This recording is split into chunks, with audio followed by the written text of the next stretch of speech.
Yesu yarapfuye asize ibicumuro byanjye, nyuma y'ibyo yarazutse azukanye intsinzi yanjye.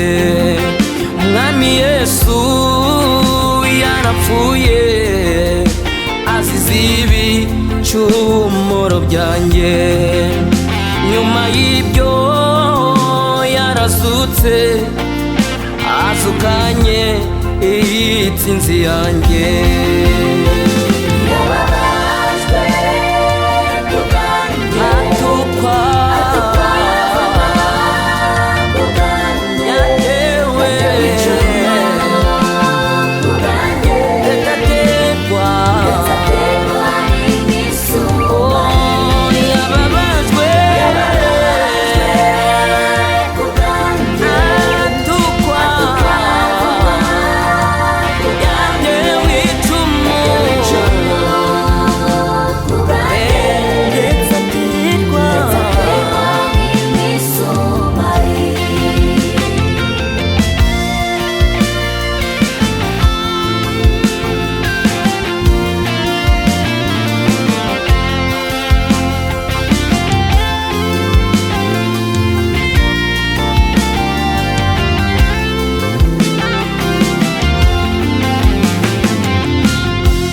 gato y'urupfu rwiwe, wa mwenda warukingirije ahera h'urusengero watabutsemo kabiri, utangirira hejuru ugeza hasi.